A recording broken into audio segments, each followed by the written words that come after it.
Bonjour. Pourquoi est-il si difficile de tourner la page d'une relation, même quand elle a été toxique? De toute évidence, il est rarement facile de mettre fin à une relation amoureuse pour différentes raisons. Ceci même quand la relation n'a pas été toxique, dans le sens de manipulation, de trahison, de violence, etc.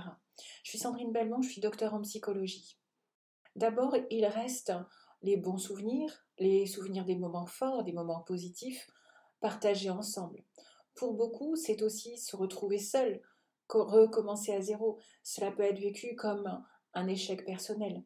L'ego participe effectivement à cette difficulté car on peut être blessé de ne plus être aimé, tout simplement. Mais vous pouvez vous dire que cela se comprend quand il y a eu de bons moments. Mais que se passe-t-il lors d'une relation toxique? Pourquoi certaines personnes restent même dans ce type de cas? Les relations toxiques peuvent laisser des cicatrices émotionnelles profondes. Les victimes peuvent avoir subi de la manipulation, de la trahison, de la violence psychologique, voire même physique, ce qui peut entraîner évidemment des blessures très importantes. Ces violences psychologiques diminuent l'estime de soi, entraînant des croyances négatives sur soi-même. Cela peut même amener à la peur de la solitude, la crainte de l'abandon, la crainte du changement, des doutes sur la capacité à trouver un amour sain et épanouissant.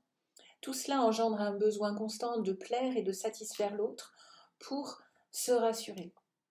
La personne sous emprise peut développer une dépendance émotionnelle. Alors la dépendance émotionnelle se caractérise par un besoin constant de validation, d'attention et d'affection de la part de l'autre, au point de négliger même ses propres besoins et parfois sa propre santé émotionnelle.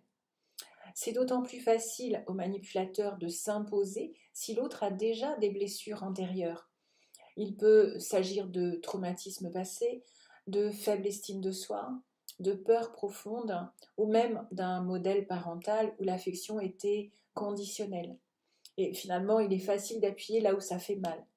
Il est évident que si nos besoins affectifs fondamentaux n'ont pas été comblés, cela va augmenter les difficultés d'estime de soi et le risque de dépendance affective.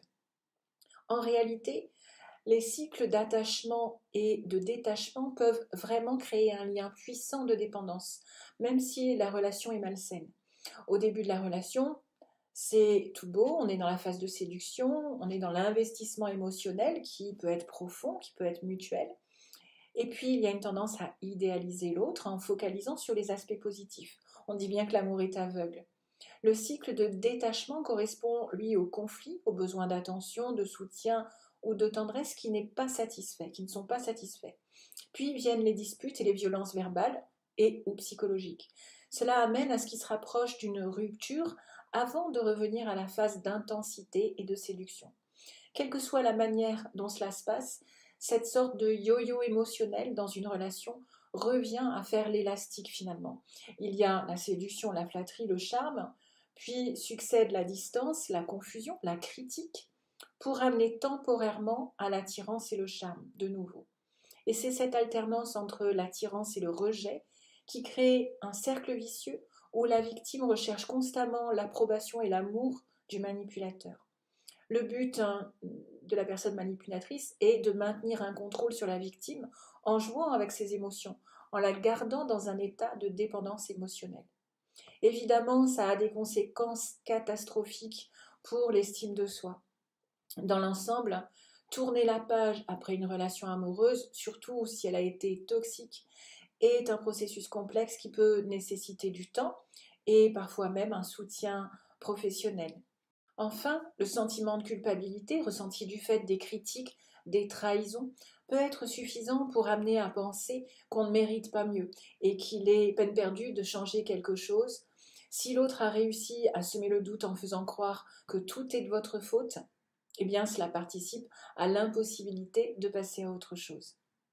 Un autre paramètre important est que quand on est malmené dans une relation, des symptômes de dépression peuvent s'installer, comme la perte d'envie, une généralisation du négatif, un découragement qui va paralyser finalement.